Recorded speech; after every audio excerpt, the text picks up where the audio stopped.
Amém. Até às 8? Glória a Deus. A paz do Senhor, igreja. Amém. Tem alguém feliz com Jesus? Diga amém. Amém. Que noite linda, que noite especial. Estou muito feliz de estar aqui com vocês de novo, porque de manhã foi um tempo muito poderoso para mim. Vimos milagres, salvação, foi lindo, e eu tenho certeza que Deus preparou também algo especial para você, amém? Eu quero que você tome o seu lugar. Eu quero, diante de toda a igreja, agradecer o carinho que eu e minha família temos recebido de vocês aqui. Tem nos recebido com tanto amor. Nós nos sentimos parte já dessa igreja. E a dúvida que eu falo e as minhas orações têm sido: Deus, por que demorou tanto? Aonde estava a igreja Batista Moreiras? Por que eu não encontrei ela antes, Pai? Porque eu e minha família, nós estamos muito felizes de estar aqui. E temos sido muito abençoados desde que o Senhor nos moveu para cá. E eu tenho certeza que é só o começo, amém? Eu espero ser também um servo que possa te servir com a minha caminhada aqui na presença do Senhor. Está aqui, eu gostaria de apresentar para aqueles que não conhecem, a minha princesa, rainha, preciosa minha, amada minha, Luciene, pastora Luciene. Mas já sentou? Está cansado, é o segundo culto, né? Fica de pé mais um pouquinho. Eu quero que todo mundo veja, porque algum homem desavisado pode querer. Então eu quero dizer que essa gata tem dono. Ela é minha. Faz 21 anos que estamos casados. Sei que não parece. Você fez a conta rápida aí e falou: nossa, ele casou com 5 anos de idade. Não, eu tenho um pouquinho mais. 21 anos de casado, que temos caminhado juntos no Evangelho. E ela é uma mulher, muito mulher de Deus, muito abençoada. Te amo, amor. Deus abençoe. Agora pode tomar o seu lugar. Glória a Deus. Te amo, te amo, te amo. Eu tenho 2 filhas, uma de 16, a Júlia, e uma de 10, a Rafa, também são presentes de Deus. E eu gosto muito de contar para elas como foi que o nosso casamento aconteceu. Eu não falei de manhã, mas eu quero contar porque é um testemunho poderoso. Eu já estava com 17 anos de idade, eu falei: pronto, eu já quero casar, quero resolver logo. Crente casa cedo, amém, meus irmãos? Crente casa cedo. Eu falei: Jesus, obrigado por tudo, eu te amo, mas eu quero resolver logo essa área da minha vida. Fui numa vigília, e tinha várias irmãs lá, adolescentes, jovens, né, lá. E eu falei: Senhor, tinha acabado a vigília. A jovem que levantar vai ser minha esposa pro resto da vida. Estavam todas sentadas, eu era líder de jovem. Eu tinha ousadia com o Senhor. Eu falei: Senhor, tu sabes. Aí a Luciene, do nada, fica de pé, meio perdida, e senta de novo. Eu falei: Deus, que é isso?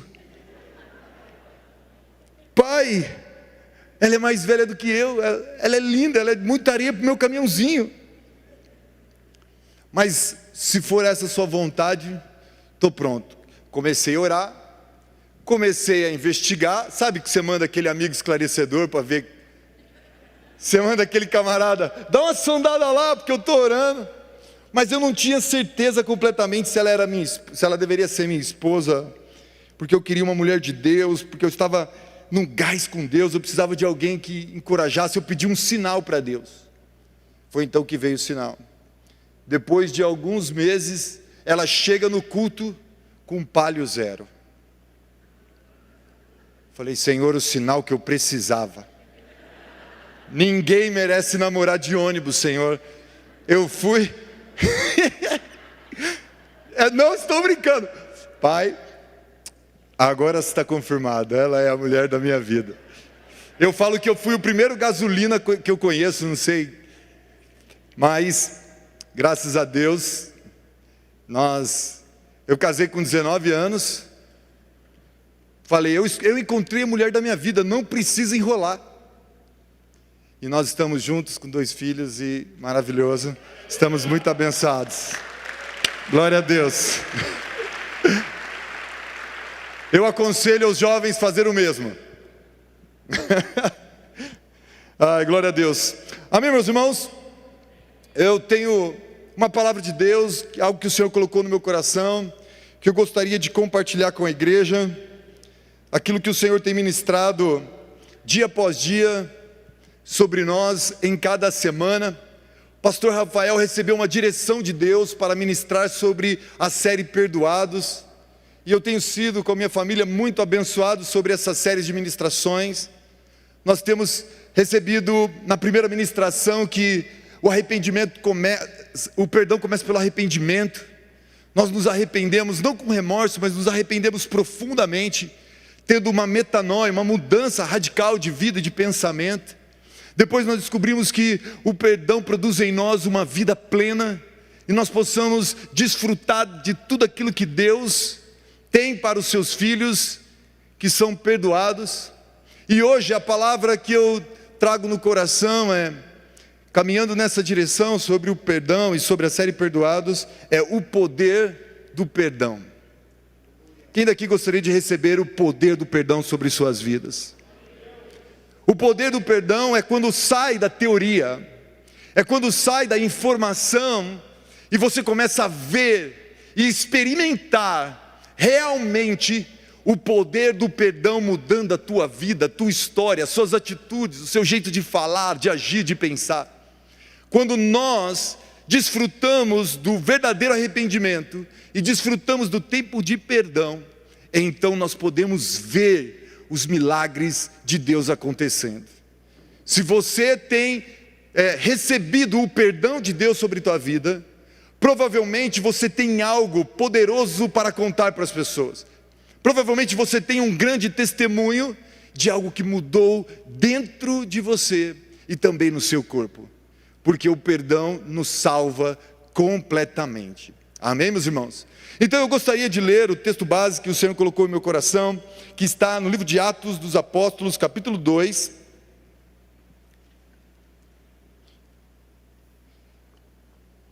Nós vamos ler a partir do versículo 14. Gostaria muito que os irmãos acompanhassem essa leitura. Depois tem outros textos, eu não vou pedir para você abrir todos os textos, mas esse eu gostaria que você abrisse. Atos dos Apóstolos, capítulo 2, versículo 14, nova versão transformadora, diz assim: Então Pedro deu um passo à frente com os 11 apóstolos e dirigiu-se em alta voz à multidão: Ouça com atenção todos vocês, povo da Judeia e habitantes de Jerusalém, escute o que eu lhes digo. Estas pessoas não estão bêbadas como alguns de vocês pensam, pois são apenas 9 horas da manhã. Pelo contrário, o que vocês estão vendo foi predito há tempos pelo profeta Joel. Versículo 17: Nos últimos dias, disse Deus, derramarei meu espírito sobre todo tipo de pessoas. Seus filhos e suas filhas profetizarão, os jovens terão visões e os velhos terão sonhos. Naqueles dias derramarei o meu espírito até mesmo sobre servos e servas, e eles profetizarão. Farei maravilhas em cima no céu e sinais embaixo na terra, aleluia. Sangue e fogo e nuvem de fumaça. O sol se escurecerá e a lua se tornará vermelha como sangue, antes que chegue o grande e glorioso dia do Senhor. Mas todo aquele que invocar o nome do Senhor será salvo, aleluia. Todo aquele que invocar o nome do Senhor será salvo.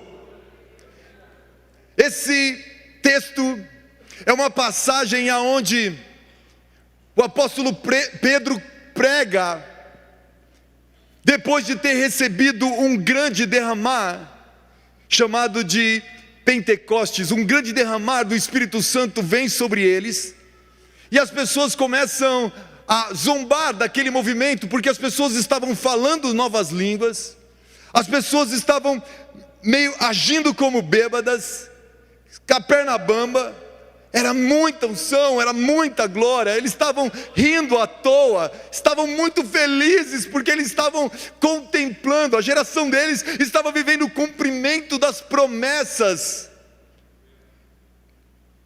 Foi uma experiência extraordinária, e eles não puderam se conter com aquilo.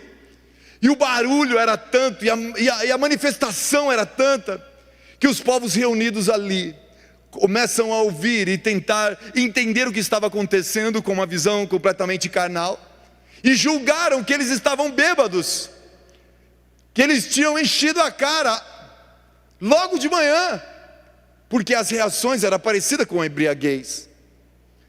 Porém não era isso que estava acontecendo. Pedro percebe que eles estão com essa dúvida, ele aproveita, ele dá um passo à frente com os 12, diz a Bíblia, e ele começa a pregar uma palavra para todos os que estavam ali.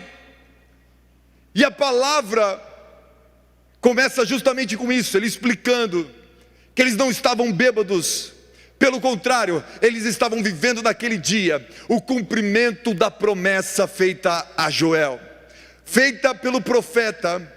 E aquele derramar estava sendo experienciado por aqueles que estavam aguardando há 10 dias, em oração e em busca e em clamor. E nessa primeira parte ele fala da promessa, ele fala das dores, das dificuldades e dos problemas, das aflições que virão, mas ele diz: não se preocupem, todo aquele que invocar o nome do Senhor será salvo. Isso serve para mim, isso serve para você, amém? E a palavra salvo, usada aqui originalmente no grego, é a palavra sozo. Sozo é a palavra usada originalmente para mostrar que a salvação ela é completa. A palavra sozo é usada 110 vezes no Novo Testamento, meus irmãos. Só que algumas vezes você vai ver que ela foi traduzida como cura. Em outras vezes ela foi traduzida como libertação. Em algumas vezes ela foi realmente traduzida como salvação para a redenção eterna na presença de Jesus, na glória onde todos iremos habitar. Essa palavra, ela é tão poderosa porque ela revela o poder salvador do nosso Deus. E ele diz: todo aquele que invocar o nome do Senhor será perdoado. Todo aquele que invocar o nome do Senhor será curado. Todo aquele que invocar o nome do Senhor será liberto, será sozo. E aqui eu pergunto se na atual circunstância que você está passando, se você está realmente clamando o nome do Senhor sobre essa circunstância. Se você já parou e desesperadamente disse ao Senhor: Senhor, vem me socorrer e me ajude. Se não foi esse o teu caso, eu acredito que o Espírito Santo e Deus te trouxe aqui justamente para te lembrar que Ele quer te salvar completamente. E que essa condição de angústia, dor e sofrimento que você está enfrentando não foi o que o céu sonhou para você, mas que talvez você está vivendo essa situação porque não se apoderou do verdadeiro perdão de Deus para a sua vida. Quero te contar como foi o dia que eu invoquei o nome do Senhor. Eu era uma criança, eu fui criado bem largado, uma criança literalmente de rua. Meus pais saíam para trabalhar logo cedo, das 7 da manhã às 10 da noite. Nós somos em 4 irmãos. Eu tenho 2 irmãs mais velhas e um irmão mais novo do que eu. E quem cuidava de todos os irmãos eram as irmãs mais velhas. No caso, a minha irmã mais velha que cuidava, fazia comida, cuidava de nós, ela tinha 12 anos de idade e eu tinha 8 anos de idade. E nesse processo de ser cuidado, lógico que uma criança não consegue cuidar de outra criança. Então eu ficava na rua o dia todo. Voltava, porque eu não gostava de ficar na minha casa era pequena, muito pobre, com muitas necessidades. Eu me virava no meio da rua, desde muito pequenininho. Para vocês terem uma ideia, eu repeti a 2ª série. 2ª série não se repete, sim ou não, pessoal? Não tem como repetir a segunda série. Mas o que acontecia? Eu estudei no Maju, e eu morava na área continental. Eu tinha que ir aos 8 anos de idade e sozinho, sei lá quantos tem, uns 500 metros, 1000 metros, eu não sei quanto que tem, algumas quadras de distância. E lógico que uma criança entre um pipa, entre uma bolinha de gude e uma professora, nós vamos escolher o pipa. Então eu não ia para a escola, eu ficava no horário da aula, eu ficava na rua, chegava em casa com a mochila. Nossa, foi difícil hoje. Era fácil enganar minha irmã de 12 anos, mas isso foi gerando um comportamento em mim de trombadinha, porque pela escassez, pela necessidade, eu tinha vontade, não tinha dinheiro, então comecei a fazer pequenos furtos nos mercados, comecei a aprontar. Hoje de manhã, a Lucilene estava aqui, ela era do meu bairro, ela veio aqui me abraçar e disse: eu conheci o Trombadinha, e estou tão feliz de te ver, estou tão feliz de saber que, faz literalmente, depois que eu saí aos 15 anos de idade daqui, eu nunca mais tinha visto ela, e ela falou: glória a Deus, porque eu estou servindo a Deus aqui na Batista há muitos anos, e fiquei muito feliz de saber, porque eu vi, e eu sei o que Deus fez na sua vida. Eu não gostava de crente, porque crente não gostava de mim. Eu falava muito palavrão, eu xingava, eu zombava, eu destruía as casas com raiva, porque eu não entendia, por que meu pai e minha mãe não podiam ficar comigo. Eu esperava minha mãe chegar no ponto de ônibus, eu ficava na esquina do ponto de ônibus, era 10 da noite, era a hora que o ônibus encostava, e eu lembro de muitas e muitas vezes eu estar sentado na esquina morrendo de frio, mas a saudade da minha mãe era tão grande, era uma criança que tinha tanta saudade dela, que eu queria vê-la o quanto antes, e ver ela descendo do ônibus, era maravilhoso para mim. Depois de ter tido um dia inteiro na rua, poder abraçar minha mãe quando ela descia do ônibus, para mim era o ponto alto do meu dia. Fui crescendo, eu fui virando um aborrecente, como foi dito aqui, e a gente não combinou nada, mas parece até que o negócio foi feito pelo Espírito Santo aqui. Porque essa enquete que os adolescentes ministraram, fala muito da minha história. Porque eu fui virando um aborrecente revoltado com a vida, revoltado com todo mundo. Revoltado, os meus amigos foram caindo nas drogas, minhas irmãs foram caindo nas drogas. Minha irmã, Paula, engravidou com 16 anos de idade, era uma casa totalmente disfuncional. E eu estava caminhando a passos largos para uma vida de crime e um crescimento nessa área. Quando Deus confia à minha família uma tragédia inigualável. A minha tia, por parte do meu pai, separa do marido dela. O meu tio não aceita muito bem a separação. Vai na casa da minha avó, aqui no Aerocontinental, saiu até no jornal na época esse evento, e ele dá um tiro na cabeça da minha avó, na cabeça da minha tia, e dá um tiro na própria cabeça. Ficam os 3 corpos na sala da casa da minha avó. Um banho de sangue. Somente a minha avó era evangélica, somente a minha avó era cristã. A minha tia, ela tinha crescido na igreja enquanto minha avó levava, mas ela tinha decidido ir para o espiritismo.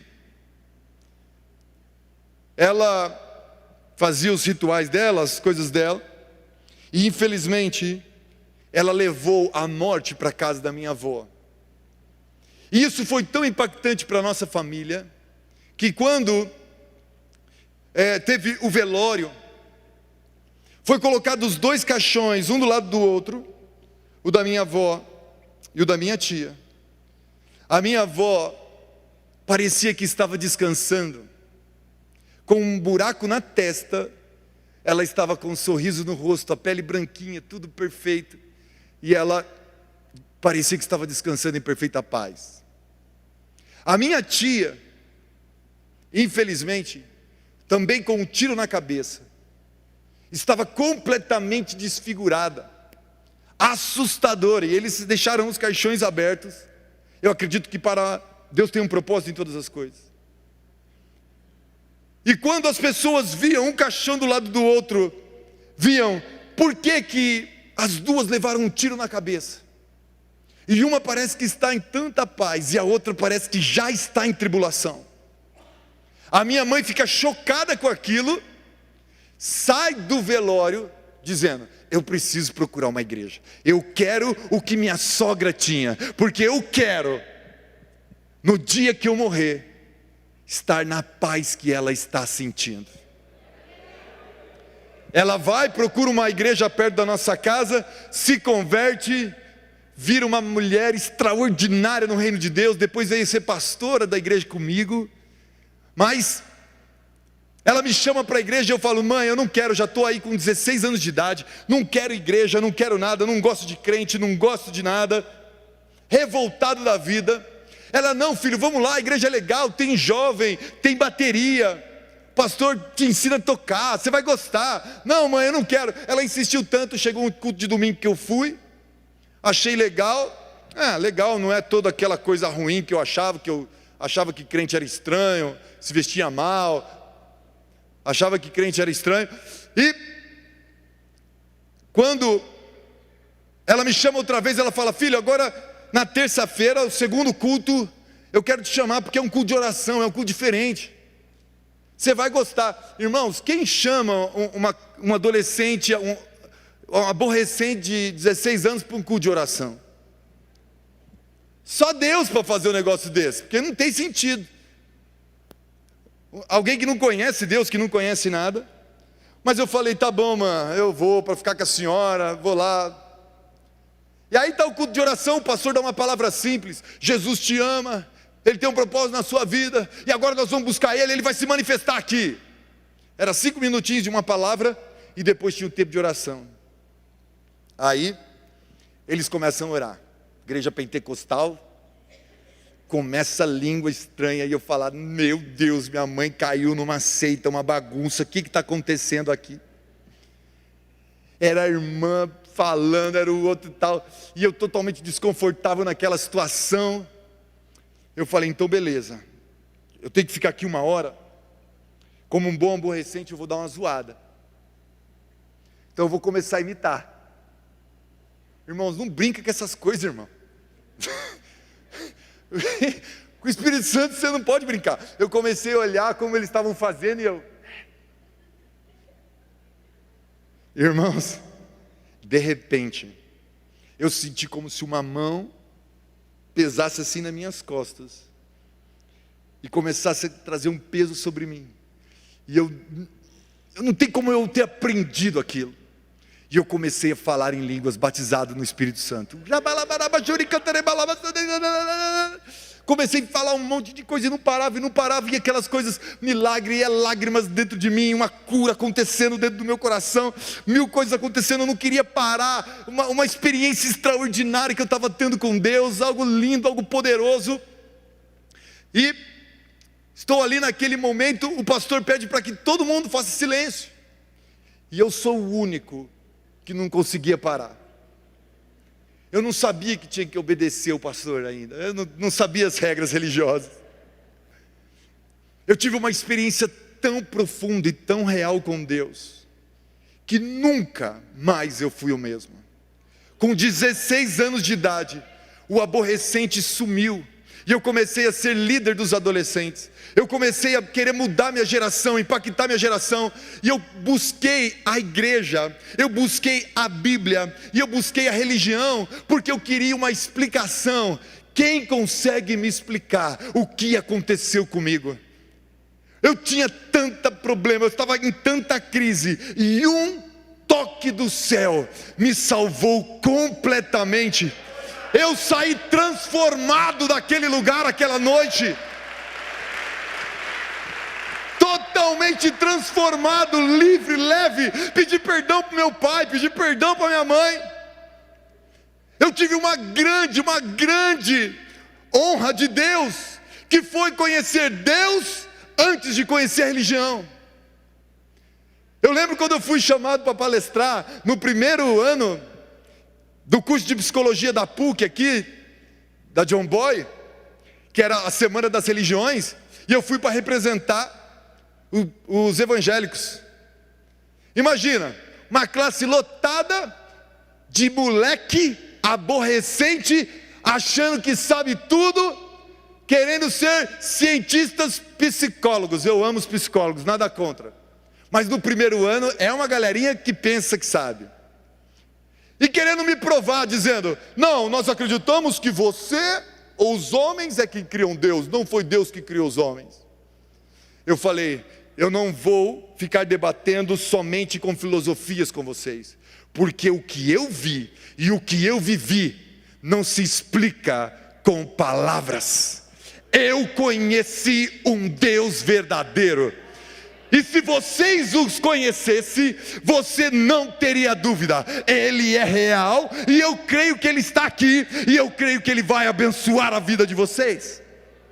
Interessante que o professor era um padre. O padre falava: amém, amém. Mas quando conhecemos de Deus de verdade, temos esse verdadeiro encontro com Ele, eu dou o exemplo que é a mesma coisa que um motoqueiro encontrar-se de frente em alta velocidade com um ônibus. Só para exemplificar o que é o encontro com Deus.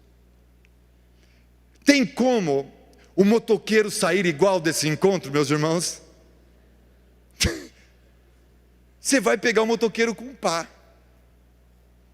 É assim com o teu Deus. Quando você o encontra verdadeiramente, quando Ele se manifesta para você, a ponto de você não só saber informações a respeito dEle, a ponto dessa palavra que é branca e preta escrita, ela torna vida e cor diante dos seus olhos. É impossível você conseguir continuar sendo a mesma pessoa. É impossível manter-se na mesma condição do seu pecado. É impossível carregar tanta dor, enfermidade e angústia, porque se Deus te tocar, verdadeiramente você será livre. Aleluia! Pastor, eu estou indo na igreja e eu não tive esse encontro. Calma, você está no lugar certo. Quem sabe, a minha oração é para que essa noite seja o seu dia. É para que você tenha esse encontro real com Deus verdadeiro, que pode te curar, te salvar e te libertar completamente. E Ele está aqui nesse lugar. Ele está aqui nesse lugar essa noite. Ele está procurando corações. A palavra do Senhor diz: eis que estou à porta e bato. Mas pastor, parece que Deus não me quer. Como Ele não quer? O que Ele precisa fazer para provar que Ele quer ter um relacionamento verdadeiro e real com você? Ele já veio, morreu, ressuscitou, enviou o Espírito para dizer para você: eu te amo, eu te amo, eu vou me revelar a você completamente.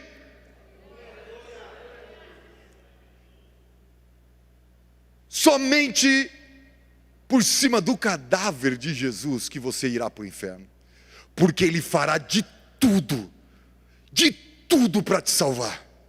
Ele vai enviar pai, mãe, televisão, YouTube. Você vai ter pastores, você vai ter um monte de gente sendo um instrumento de Deus para falar: eu quero te conhecer, eu quero me revelar a você, eu quero que você me veja, eu quero que você me sinta, eu quero que você me conheça.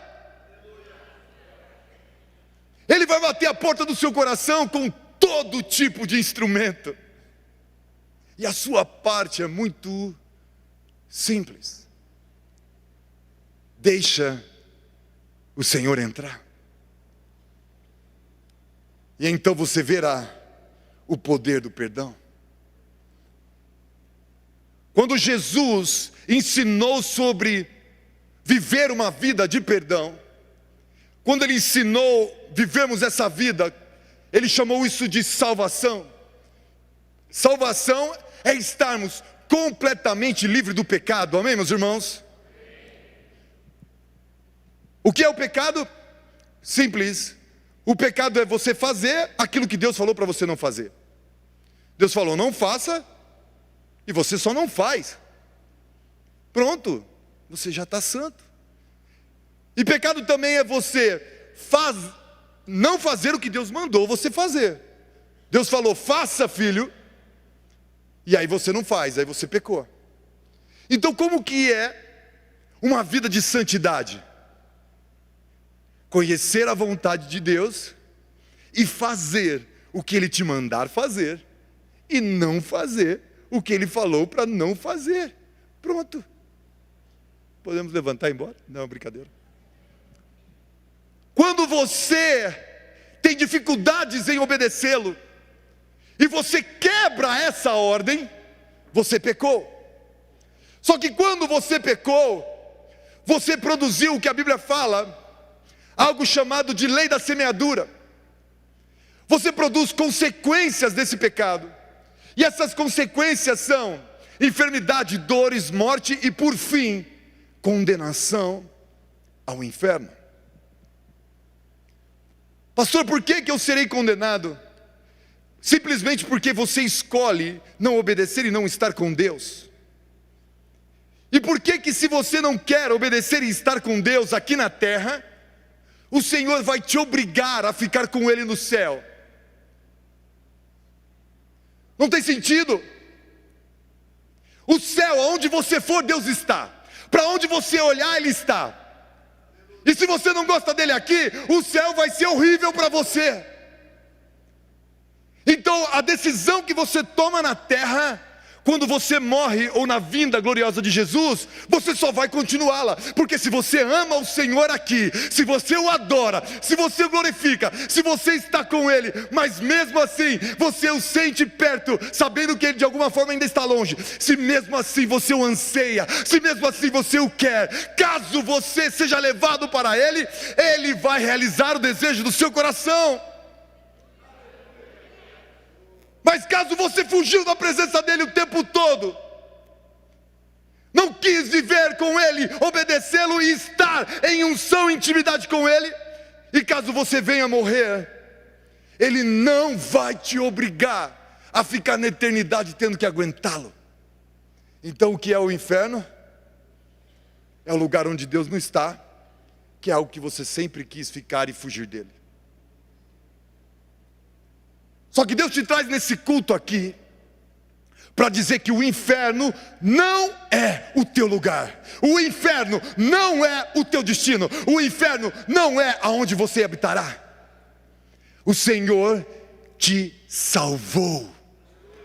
O poder do pecado não está mais sobre a tua vida. E você está livre. Amém? Você entende o dia que você ergueu sua mão e recebeu Jesus, você foi salvo naquele instante. A tua vida mudou completamente. Você tomou a próxima decisão, se batizou, isso foi extraordinário. Por quê? Porque eu fui salvo, eu estou sendo salvo e eu serei salvo. A salvação, ela tem tempos e processos. E aí, caso você seja salvo, então é só alegria, não haverá choro, lágrimas, dor, não haverá angústia, doenças ou enfermidade. Caso você seja salvo, que eu creio que você será, você vai viver o prazer e a glória de estar com o Senhor no paraíso. E aí, meus irmãos, é tomar Coca-Cola e não engordar. Aí é árvore de cachorro quente, árvore de pizza, eu não sei o que vai ter lá. Mas é glorioso estar no céu e na presença dEle. Oh que dia maravilhoso que nós estaremos lá. Quando o Senhor opera, Jesus explicou que a salvação para mim e para você, ela é completa. Você pode dizer comigo, eu fui salvo. Eu estou sendo salvo. e eu serei salvo. Completamente. Meu corpo, minha alma e o meu espírito estão nesse processo de salvação. Então Jesus, Ele vai falar para nós sobre a salvação nesses 3 níveis. Primeiro, sozo, Atos capítulo 4, versículo 12. Vou ver se eu consigo ler dessa vez no telão. Dei trabalho hoje para a mídia aqui, pessoal. A gente estava meio sincronizando. Atos capítulo 4, versículo 12. Vou pedir para colocar, por favor.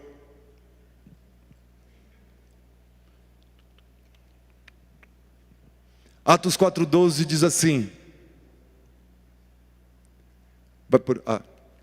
não há salvação em nenhum outro, não há nenhum outro nome debaixo do céu e em toda a humanidade por meio do qual devamos ser salvos. Amém? Aonde você lê ali salvação, a palavra original do grego é sozo. Não há sozo em nenhum outro, porque essa salvação completa, não há salvação completa em nenhum outro, só em Jesus, o nosso Senhor. Amém? Por meio do qual devemos ser sozo, só por Ele, só Ele que consegue nos salvar, corpo, alma e espírito completamente. Romanos 10, versículo 9 e 10, diz assim, acompanha com a gente aqui no telão: se você declarar com sua boca que Jesus é o Senhor, e crer em seu coração que Deus o ressuscitou dos mortos, será salvo ou sozo. Então se você declarar, você já declarou, diga amém. Você já declarou isso? E com seu coração você já creu? Então a salvação é para você nesse lugar essa noite, amém? Salvação completa. Efésios 2:8 diz assim a palavra de Deus: vocês são salvos, ou são sozo, pela graça, por meio da fé. Isso não vem de vocês, é uma dádiva, é um presente de Deus. Deus está dizendo que Ele vai levar você junto dEle, por um presente dEle. Ele te salva hoje por um presente. E isso é o que Deus preparou para os seus filhos. Esses 3 versículos falam de salvação da condenação eterna. Mas a palavra sozo também é usado para cura. Veja o que diz a palavra de Deus em Mateus capítulo 9, versículo 22. Jesus se voltou e quando viu disse: filha, anima-se, a sua fé a curou. A partir daquele momento a mulher foi curada. Você sabe que está falando aqui da mulher do fluxo de sangue, 12 anos padecendo de uma enfermidade. Ela toca no manto de Jesus, e quando Jesus percebe que sai virtude dele, ele diz para aquela mulher que a fé dela tinha curado ela. Mas a palavra a tua fé te curou, a palavra curou no original é a mesma de salvação, é a sozo. Por quê? Porque Jesus está dizendo que algumas das enfermidades que carregamos em nosso corpo é pela ausência de perdão, é pela ausência de vivermos como perdoados. Porque viver perdoado significa que deixamos o nosso passado para trás, que abandonamos as coisas velhas e tomamos posse daquilo que tudo se fez novo. Não vivemos do passado, meus irmãos. O passado sempre vai ser usado para te afrontar, para te acusar, para te diminuir, para te condenar. Nós somos aqueles que vivem do nosso futuro, e o meu e o seu futuro é o céu e a salvação completa junto dele. Então Satanás virá lembrar você dos seus erros, do seu passado. Satanás virá apontar para você que você não merece ser chamado de filho de Deus. Satanás virá falar para você que você não é digno ou digna de receber a unção e a glória do Espírito Santo. E você terá que dizer: Satanás, não é pelo meu merecimento, é pelo meu arrependimento, e eu vou viver tudo o que Ele preparou para mim no meu futuro. Aleluia! Aleluia! Eu falei de manhã, se você tem percebido nos debates políticos, como eles usam o passado, um candidato contra o outro. Porque você roubou, porque você não fez isso, porque você fez aquilo. O objetivo é de diminuir o outro, é de humilhar o outro. Quando que nós, filhos de Deus, não nos prendemos às coisas velhas e antigas. Você vai ter que tomar uma decisão na sua vida. Viver segundo o que Deus falou a seu respeito sobre a sua salvação. E se você é salvo hoje, por que não viver como salvo hoje? Tem algumas pessoas esperando morrer para viver o céu. Quando Jesus veio para a terra, Ele diz: é chegado até vós o reino de Deus. Por que você não entra agora no reino de Deus e desfruta do que falta para você poder continuar na eternidade com Ele? Jesus inaugurou o reino quando Ele esteve na terra, para que eu e você pudéssemos viver o cumprimento de todas as promessas. Então, o passado não tem mais poder para os perdoados. Se você está carregando fardos pesados do seu passado, é porque você não se apoderou do sozo da salvação de Deus, e você está carregando esse fardo desnecessariamente. Quando Jesus disse sobre isso, Ele diz: tomai sobre ti o meu fardo, porque o meu jugo é leve e meu fardo é suave. Troque com Ele. Versículo Marcos 10, 52. Ainda sozo como cura, Jesus lhe disse: vá, pois sua fé o curou. No mesmo instante o homem passou a ver e seguiu Jesus pelo caminho. O cego é curado, e essa palavra a curou no original também é sozo, porque Ele curou os olhos, e também curou a alma, e também curou o espírito. E a manifestação disso é porque ele decide seguir Jesus por onde Jesus fosse.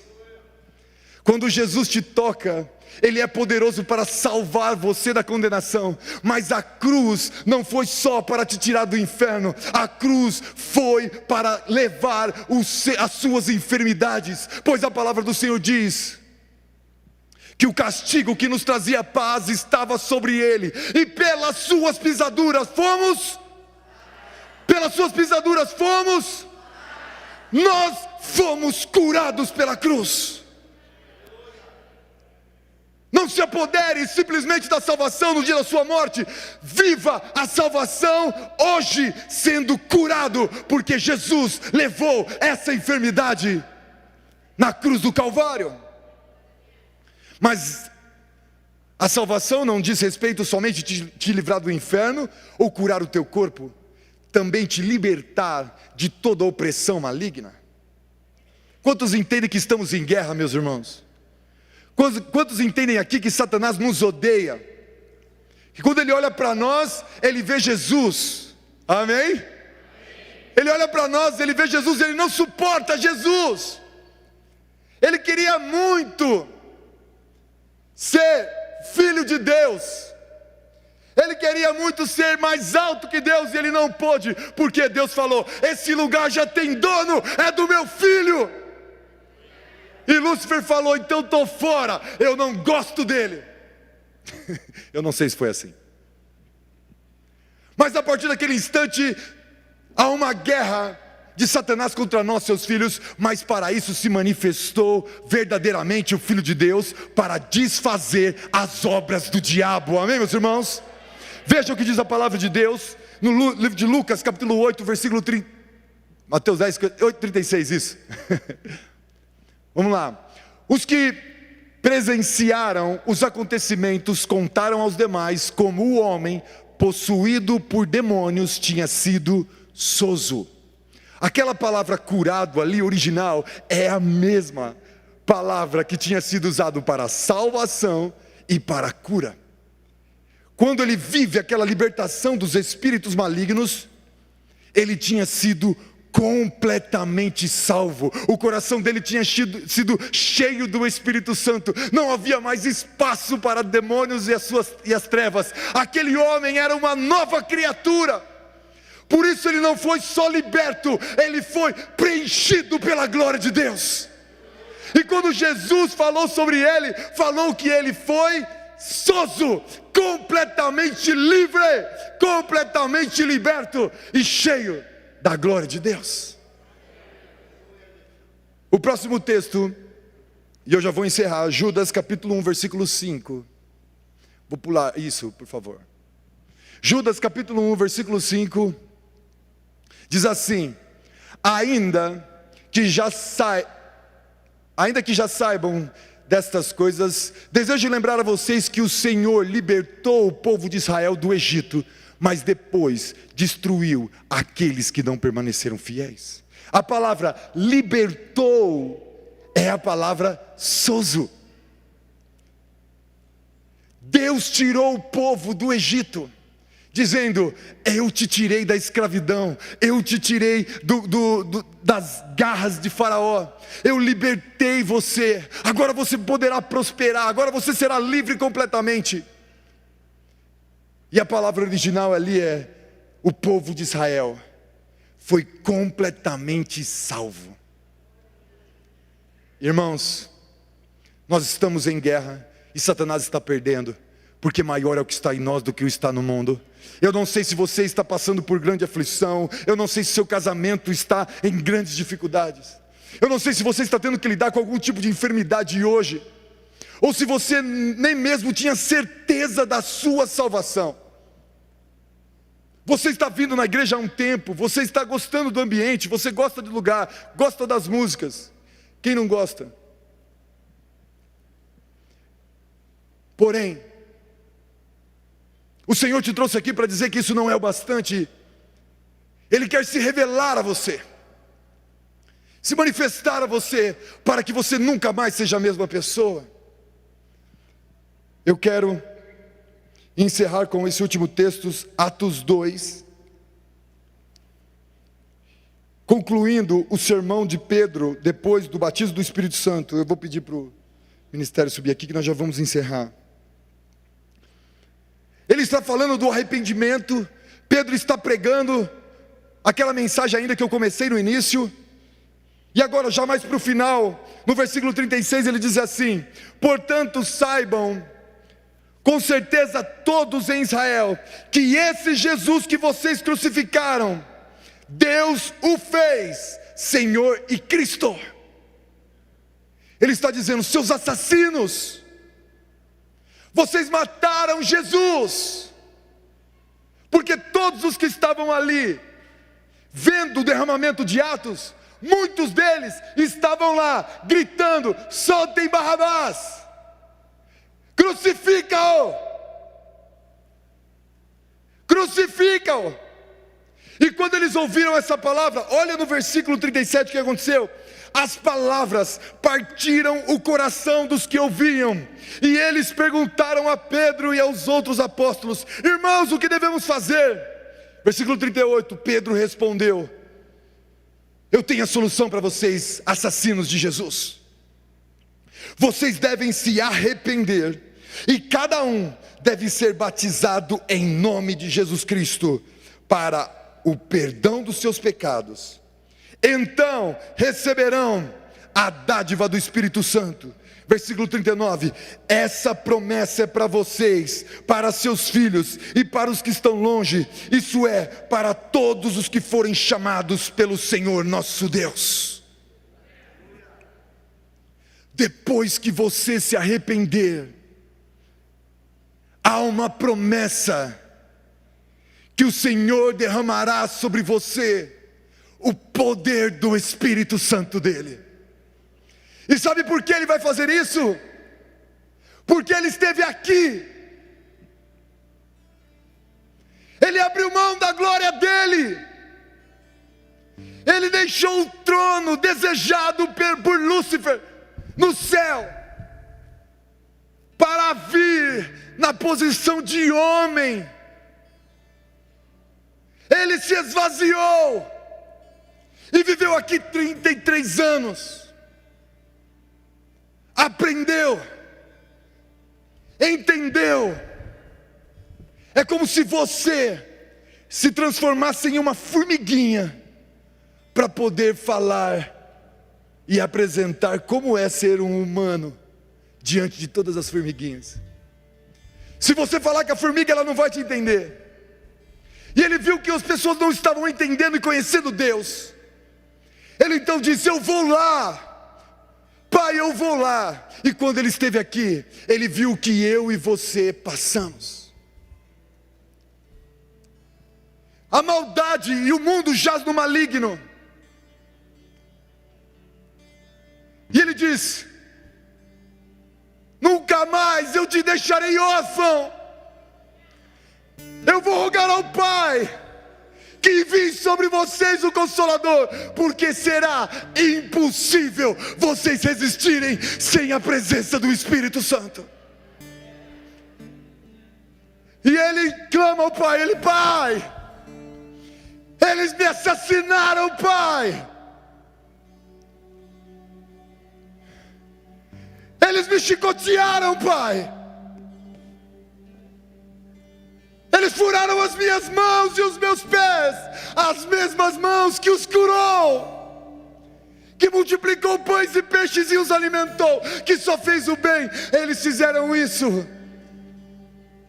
Eles colocaram uma coroa de espinho em minha cabeça e cravaram. Eu desejei, eu desesperei, eu pedi para o Senhor até passar de mim o cálice. Mas, Pai, o que os nossos filhos têm que suportar ali, eles nunca poderão vencer sozinhos. Envie sobre eles o teu Santo Espírito. E foi o que aconteceu. E esse Espírito, em resposta à liberação do céu, está aqui, meus irmãos. O Espírito de Deus está fluindo aqui nesse lugar essa noite, porque o Senhor sabe o quanto é difícil você em sua caminhada, o quanto você está passando, sofrendo em tudo que você está tendo que lidar. O Senhor sabe todas essas coisas, e Ele disse: você não precisa vencer isso sozinha, sozinho. Eu estou com você todos os dias, até a consumação dos séculos.